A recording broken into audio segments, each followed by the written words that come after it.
Je vais vous laisser vous présenter. Présentez-vous. Bonjour, je m'appelle Farida Belmerabé et je fais partie de l'association MDF, Maison de la Fraternité à Nanterre. Je m'occupe de la section discrimination à l'encontre des mères portant le foulard. Voilà. Alors, Faouzia Zebdi Gorab, je suis née à Nanterre. J'ai 48 ans, je suis mère de 3 enfants. Je suis titulaire d'une licence de philosophie, d'une maîtrise de philosophie, mention très bien, et d'un diplôme d'études approfondies, toujours en philosophie. Je suis dirigeante d'association dont l'objet est la prévention de l'échec scolaire et de la délinquance depuis 1991, donc plus de 15 ans. Et je suis engagée aussi civiquement, puisque j'ai participé en tant que candidate à diverses élections, dont des cantonales, des législatives, des municipales, des sénatoriales et des européennes. Et je n'ai jamais exercé d'activité salariée, ni dans le secteur privé, ni dans le secteur public, parce que je porte et qu'on n'accepte pas mon foulard. Voilà la présentation. Donc, je tiens d'abord à dire en préambule que le fait de légitimer ou de condamner le port du voile intégral ne relève ni de ma compétence, ni même de la compétence d'aucune personne ici présente. J'aimerais ensuite ajouter que le débat porté sur la scène publique concernant le voile intégral a vu apparaître 3 termes, burqa, niqab, djilbab. Personnellement, je refute les termes exportés de burqa, que je n'utilise pas, car il ne correspond à aucune référence aussi bien culturelle que religieuse, et qui est relative donc à la pratique des musulmans en France. Ça, c'est pour la mise au point terminologique. Et en tant que citoyenne de surcroît musulmane, j'ai vu, comme tout un chacun, surgir sur la scène politique le débat sur le voile intégral. Et là, je vous avoue que j'ai appris médusée, puisque je vous ai dit que j'étais sur le terrain associatif social depuis quand même plus de 15 ans, depuis 91. Et là, j'ai appris médusée qu'il représentait la nouvelle menace, un intégrisme rampant, on a entendu des termes similaires, un intégrisme rampant, la face apparente de l'iceberg, la 3e colonne, le cheval de Troie. En fait, une véritable pandémie dont il fallait se protéger et qu'il fallait combattre. Moi qui suis sur le terrain associatif depuis 91, je me demandais comment la gravité et la portée d'un tel phénomène avaient pu m'échapper. Il faut savoir tout d'abord que les répercussions de ce débat sont quasi nulles dans les quartiers populaires et que pour les personnes qui seraient au fait de ce débat, il ne s'agit rien d'autre qu'une stigmatisation supplémentaire d'une frange de la population, une injustice supplémentaire commise à leur encontre, voire une surenchère médiatique et politique, alors que des phénomènes graves qui touchent la communauté musulmane sont, eux, minorés, voire même ignorés. Cette attitude vestimentaire a fait son apparition dans les années 90, on en a été témoin, de façon très marginale, puisqu'à Nanterre, on est quand même 80 000 habitants, et que sur ces 90 000 habitants, les personnes qui portent le voile intégral se comptent sur les doigts de la main, alors qu'on sait que dans certains quartiers, la population de référence afro-maghrébine représente parfois jusqu'à 25 000 habitants. Donc vous imaginez un petit peu si on n'est pas représentatif de cette population. Et donc il s'agit d'une injustice supplémentaire. Et dans les années 90, de façon très marginale et étonnamment, après les premières affaires dites du foulard à Creil et ailleurs, et l'exclusion des jeunes filles du système scolaire. Ça, c'est une chose aussi à remarquer.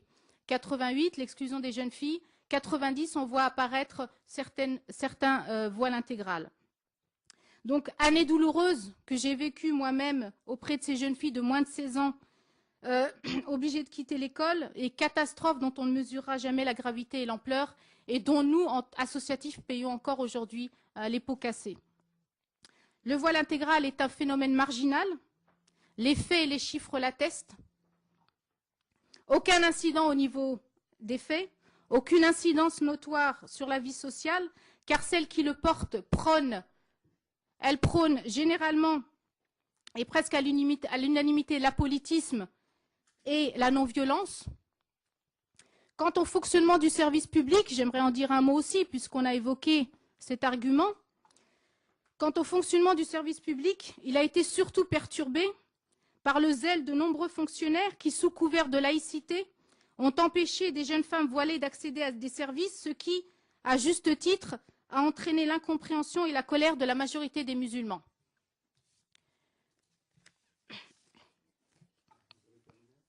Encore un petit moment, et je vous promets, je vais aller plus vite et je vais terminer.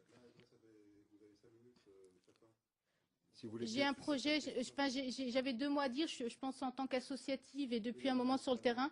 Vous avez 5 minutes chacun. Il n'y a pas de problème, puisque je vous donne la parole. Mais si vous voulez qu'il y ait un petit échange avec les parlementaires, y compris, ça vous permet de revenir en réaction à ce que diront les parlementaires. Si vous le permettez, vous me donnez la parole, je me permets de la prendre, et j'en ai encore pour 5 minutes en faisant accès. Non, je vous ai proposé 5 minutes chacun. On reviendra dessus. Allez-y, madame. Je vous en prie. Oui. Donc le débat, si j'ai bien compris, concerne le voile intégral. Donc comme ma collaboratrice, je réfute aussi le terme de burqa parce qu'il n'existe pas et c'est pour moi une connotation qui renvoie dans les pays Afghanistan et autres volontairement. Donc selon moi, le terme les femmes en niqab, voire voile intégral, sont très minoritaires. Mais vraiment minoritaires. D'ailleurs, certains d'entre vous ou d'autres journalistes ont voulu interviewer ces femmes-là, ils ne les ont pas trouvées. C'est pour dire qu'elles sont vraiment quasiment invisibles. Ce que j'aurais voulu dire aussi, c'est que après ce débat sur le voile intégral, vous appelez ça donc le voile, la burqa, il est appelé voile, vous l'avez quand même appelé burqa. Voilà. Donc nous refutons tout le temps ce mot-là. Pour nous, il n'y a pas de burqa, ça n'existe pas ici en France. Et ce débat est un faux débat. Il est un faux débat. Pour cacher quoi? Pour cacher encore la misère qui se trouve en France, les crises qu'on n'arrive pas à surmonter.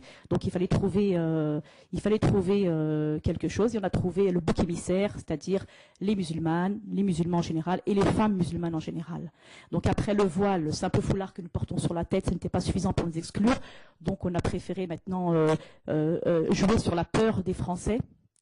En disant que voilà, il y a un danger imminent en France, on voit partout des femmes en noir, burqa, voile intégral surgir de je ne sais où, et je pense que... Voilà. Donc voilà. Oui, excusez-moi, je m'excuse. Donc voilà, on a voulu jouer sur la peur des Français en agitant comme ça encore un nouveau faux débat après le voile, maintenant la burqa. Donc maintenant, nous sommes là pour dire ça suffit, assez. Voilà, il faut arrêter de jouer sur la peur des Français. Il n'y a pas de danger imminent, il n'y a pas de loi. Les lois qui vont être les propositions de loi qui vont être proposées à l'Assemblée devraient être carrément mises aux oubliettes. Il n'y a pas lieu de légiférer pour cela. Voilà. Alors, vas-y, Daniel. Alors, Daniel Hoffmann. Vas-y, Daniel. J'ai 2 minutes, je ne vous raconte pas. En 2 minutes, les 35 ans de combat de ma vie, antiraciste, sur le droit à la différence, SOS, toute ma vie. J'étais anti-loi en 2004. Je vais vous dire très franchement, madame, sur le marché couronne, les femmes musulmanes âgées m'ont supplié de voter la loi. Et c'est ce qui m'a fait changer d'avis, in fine, en me disant, pour nos filles, il faut voter la loi, alors que, tout le monde le sait, c'est public, j'étais contre. Je suis rentrée dans cette mission en disant que je n'étais pas pour une loi. Voilà, j'ai fini. Sauf, madame, que quand je suis dans les rues de ma circonscription, que quand je suis dans un cabinet de radiologie, que quand je suis dans le métro, et que j'ai, je ne sais pas, un homme, une femme, que je ne peux pas voir, dont je ne peux pas voir le visage, moi qui ai fait 35 ans de lutte féministe pour que les femmes aient le droit d'exister, je ne supporte pas. Il faut comprendre que même les personnes les plus tolérantes, on me reprochait presque dans mon parti de ne pas être assez laïque parce que justement je me battais pour ce droit à la différence. Sauf qu'aujourd'hui, je n'en suis plus là parce que cette chose fantôme m'insupporte. Et moi, j'ai envie de vous dire que si vous, les associatives, expliquiez que justement dans ce pays, la laïcité, les droits de la femme, eh ben c'est de se voir. Je vous ai vu parler, j'ai vu votre agressivité dans vos yeux, j'ai vu votre sourire. J'ai vu votre sourire, je vois votre sourire. Ça, c'est une relation sociale humaine. Si je vous voyais si je ne vois pas votre visage, je ne suis pas dans le vivre ensemble. Pourquoi est-ce que moi, je n'ai pas le droit de voir le visage d'une femme et qu'elle, elle a le droit de me voir? De quel droit, dans ce pays, en démocratie, je peux accepter, moi, qui me suis battue 35 ans de ma vie, justement, pour qu'on ne stigmatise pas qui que ce soit, je peux accepter aujourd'hui que quelqu'un dans le métro puisse me regarder et que moi, je ne puisse pas la voir? En tant que femme, comment je peux, moi, en tant que femme qui me suis battue pour la liberté sexuelle, accepter qu'on me montre une différenciation sexuelle d'une certaine manière? D'une certaine manière, puisque je porte un vêtement qui veut dire que je suis référencée. C'est insupportable. Voilà. Et alors, je précise aussi que la mission, dès le début, à la première réunion, ne s'est plus appelée burqa, mais voile intégrale, donc le débat est clos, puisqu'effectivement, nous avons tous compris aussi qu'il fallait changer de nom, donc c'est voile intégrale. Et c'est très clair pour nous tous. Mais je dis très franchement que nous pourrions avoir évité cette mission, et que nous pourrions éviter une loi, si justement les personnes associatives engagées, si justement le CFCM, si justement un certain nombre de personnes nous aidaient à dire la religion, oui, la liberté de conscience, oui, mais l'individu femme a le droit de montrer son visage. Eric, attendez. C'est moi. Fait peur à madame, alors je vais la rassurer. Ah oui, non. Donc ça, un dark side. En fait, j'ai écouté votre intervention. Je suis pas étonnée parce que souvent les remarques que j'ai lues, parce que j'ai eu l'occasion de lire. D'accord. J'ai eu l'occasion de lire donc les différentes interventions qui ont été faites devant cette mission. Et c'est vrai que les remarques sont généralement de l'ordre du ressentiment, de l'affect, du jeu. Je ne supporte pas. J'ai vu sur la place du marché que, alors moi, sans vouloir vous offenser, mais j'ai vu sur la place du marché, on m'a dit que on n'était que. J'avoue que j'aimerais un petit peu élever le débat et le mettre, parce que si on veut rester dans l'anecdote, je vous dirais sincèrement que on discute avec les jeunes filles qui portent le voile intégral, et vous voyez, je vous dis, la seule chose qu'elles nous disent, c'est vous ne portez pas le voile intégral, vous portez le voile et on voit votre visage. Est-ce que ça a changé quelque chose pour vous? Autrement dit, vous êtes, puisqu'on est dans la dichotomie du vous et du je que je n'aime pas, mais que vous avez utilisé, donc je vais continuer dans cette logique, alors que je n'avais pas continué dans cette logique, vous l'aviez remarqué, je ne suis pas dans la dichotomie, je suis dans le nous et la cohésion sociale et nationale. Si maintenant on veut jouer la dichotomie, je crois qu'on peut aller très loin. Je ferme la parenthèse. Quoi qu'il en soit, ces jeunes femmes nous disent, vous ne portez pas le niqab, vous ne portez pas le voile intégral. Qu'est-ce que ça vous donne comme insertion sociale? Qu'est-ce que ça vous donne comme insertion politique? Qu'est-ce que ça vous donne de plus que nous? Voilà, posez-vous la question. Je vous l'ai dit de façon triviale comme elle m'a été dite, puisqu'on parle de souk, de marché et de Madame Intel qui vous a dit votez cette loi. Je ne pensais pas, enfin, on est quand même à l'Assemblée nationale, donc on va être un peu plus sérieux. Deuxièmement, moi je vous dis, il ne faut pas, oui, ben je suis sévère parce que le monde est sévère avec nous. Et la société est très sévère avec nous. Alors ne me donnez pas de leçons de sévérité. Deuxièmement, je reste courtoise, monsieur. Je reste courtoise. Voilà. Donc, dire qu'on est pour ou contre le voile intégral, moi je ne pense pas que le débat soit là.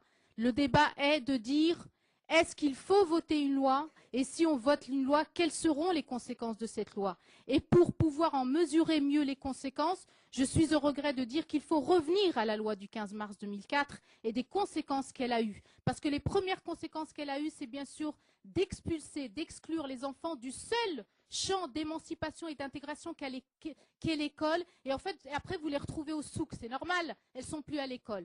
Deuxièmement, cela a entraîné le port du voile intégral que vous dénoncez justement aujourd'hui. Je ne dis pas que c'est la seule raison. Je ne dis pas que c'est la seule raison. Je ne suis pas sociologue, mais je dis qu'en partie. Je dis qu'en partie, cela a entraîné un repli communautaire, ça a entraîné une multiplication de demandes d'écoles musulmanes. Donc à vous de voir, je vous dis simplement, mesurez les conséquences de la loi du 15 mars 2004 et faites une autre loi sur la burqa et vous en mesurerez les conséquences. Voilà ce que je vous dis. Soit vous travaillez avec les associatifs, avec le social, et vous considérez que les dégâts du 15 mars sont suffisants, soit vous persévérez dans votre entêtement et dans ces faux débats. Et là, je vous assure que même s'il n'y a que 300 femmes qui portent le voile intégral en France, ce qui représente 0,006% de la population française, et que vous légifériez pour ça, je vous assure qu'il y aura 6 millions de musulmans avec elles, non pas parce qu'ils sont pour le voile intégral, mais parce qu'ils en ont assez d'être discriminés au nom d'une pseudo-législation défenseuse d'une pseudo-laïcité. Voilà.